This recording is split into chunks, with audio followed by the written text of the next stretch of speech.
Hello there. This is I Go Travel with Don Barnett. We met a few friends over in a small community called Pincher Creek, Alberta, southern Alberta. And they've got, like a lot of small communities, they have a lot of nice little bicycle trails in their community. So join us. Let's take a look and see what Pincher Creek bike trail is like.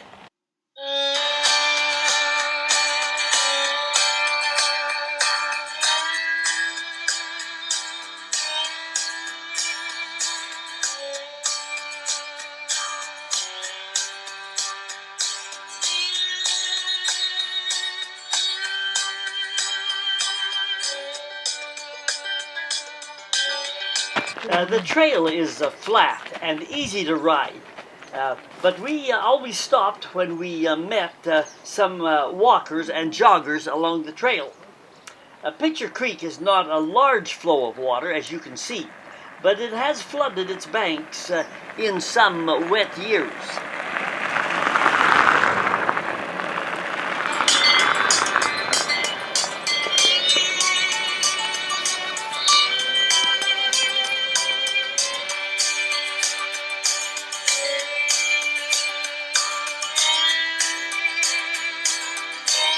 Pincher Creek is about the last open foothills area suitable for farming and ranching before you get into the mountains to the west. Pincher Creek is along the Crow's Nest Highway number 3 that runs east-west across Alberta and southern British Columbia.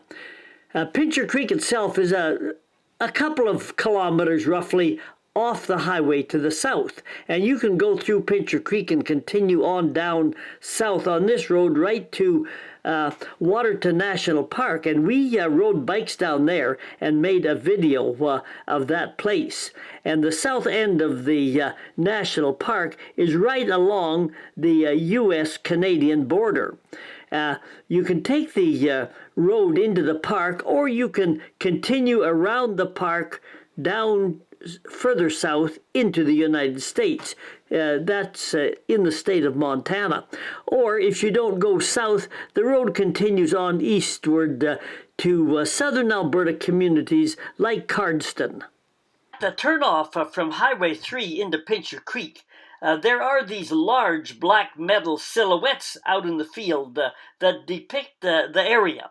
The First Nations people to the east are the Pagan people who are part of the Blackfoot Confederacy that runs from the U.S. border northward into central Alberta. Pincher Creek has natural gas and agriculture, and cowboys, and cattle ranching. Northwest Mounted Police Headquarters were in Fort McLeod to the east, but the police horse ranch was established here in Pincher Creek about 1878. In the days before cars, horses were critical to the success of many operations, including the police. Also, out along the highway, you can see one of the few remaining old-time grain elevators that once dotted the prairies from here to Manitoba. All have been replaced by new structures. And here is another new structure. Nearly 300 windmills or turbines that produce electricity. These wind-powered monsters are expensive. Purchase price is $40,000 to $50,000. Installation can run $50,000 to $80,000, and they have $40,000 to $50,000 annual maintenance costs.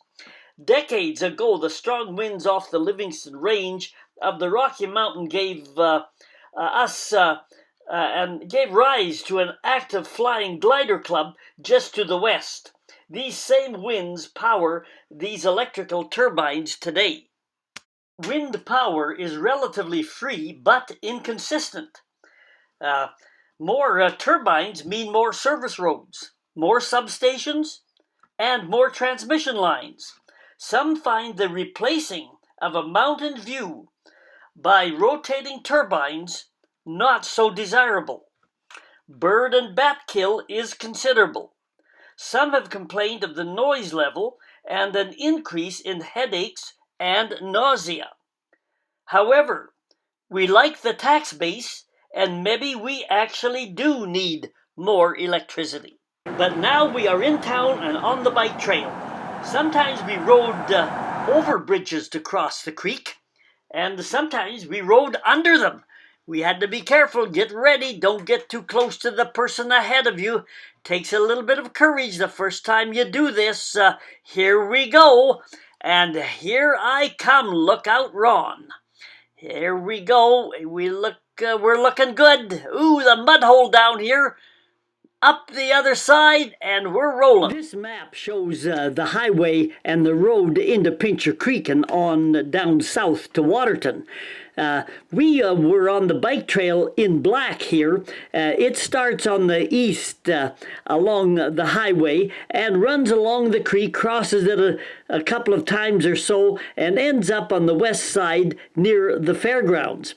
They have a plan to make it a complete circle someday, the bike trail, and the area in white is the new proposed general route.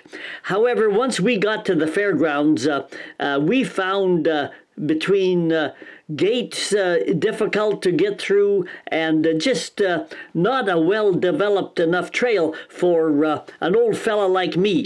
So we stayed along the creek, along the black line, and it was a very, very enjoyable ride.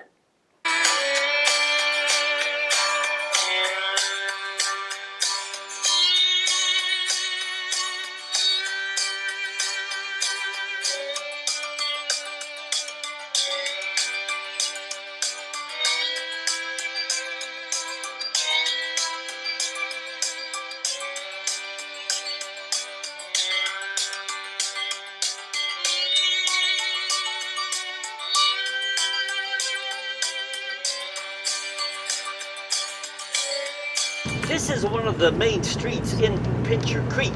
It is a manageable-sized town with a manageable kind of recreational trail.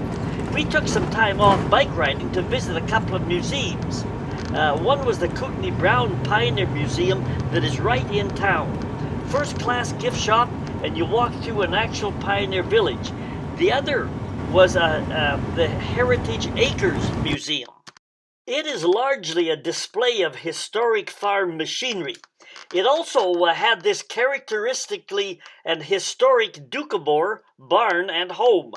Hay was hauled on the right-hand side up the ramp and stored on the second level called the hay mow. People often lived in the part of the barn on the left there in the lean-to. So one building served as both home and workplace.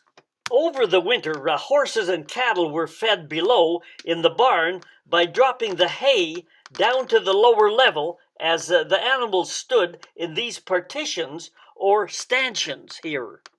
Several ethnic groups from Europe settled in the Pincher Creek area, including a group called the Doukhobors from Russia.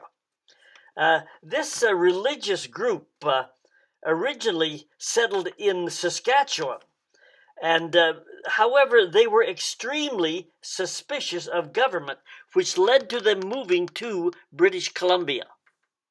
The group eventually moved from Yorkton, Saskatchewan, to BC's West Kootenays near Castlegar and Nelson. Several families also settled near Pincher Creek here and grew vegetables and hay for the horses. This produce was transported to BC to support the large Doukhobor settlement that arose in the West Kootenays. After we visited the museums, we just had to get back on the trail again.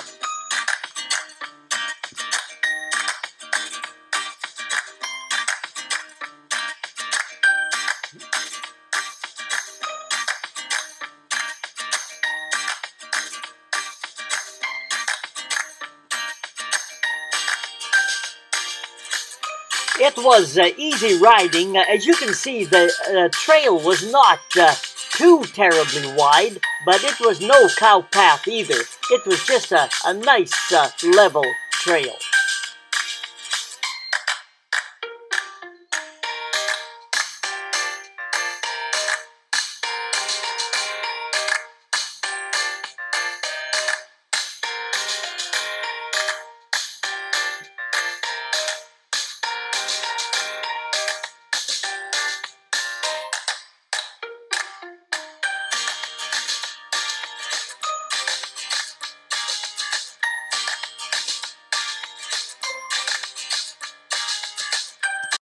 Here is another bike riding area along the trail. This fenced area was a bike and skateboard park for younger people, braver and more skillful than me.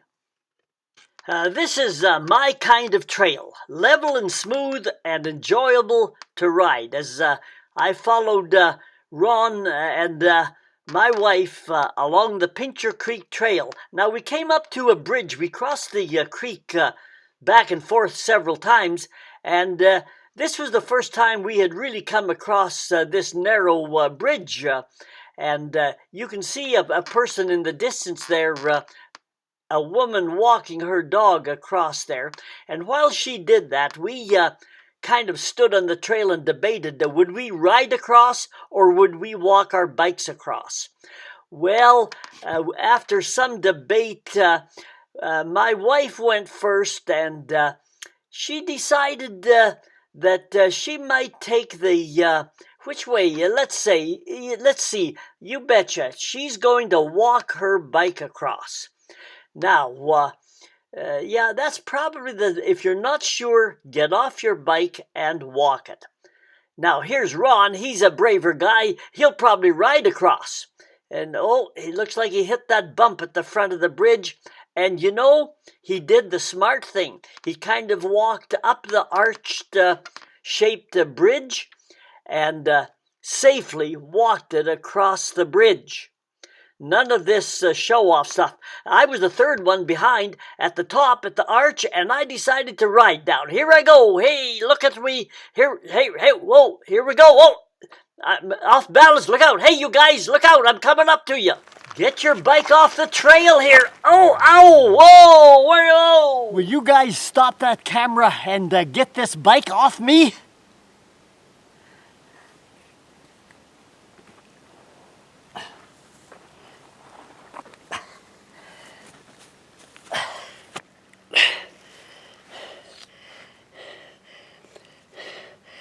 It looks like I even broke my glasses. No harm to the bike, though. Only a little bit of harm to my pride. We are ready to go again. Okay, Ron, get going. I am hot on your tail right behind you, so get moving. Okay, Ron, wait. Why so fast? What's the hurry? Wait for me. I never did catch up to Ron, but this is the fairgrounds area where we used to go to cowboy poetry festivals here, and we were at the end of the trail now. We rode around town a bit and found some very enjoyable places like this nice little bridge that we enjoyed riding down. But it wasn't long before we were back on the trail along the creek and enjoying that ride again.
We were heading back home now. You can see the campground where we stayed over on the left there. So we just had to ride past it a ways along the fence, and we came to the entrance of the campground. And there's nothing like camping and bike riding. And in this case, in Pincher Creek, we had met several friends who were also campers, and we just had an all-around good time.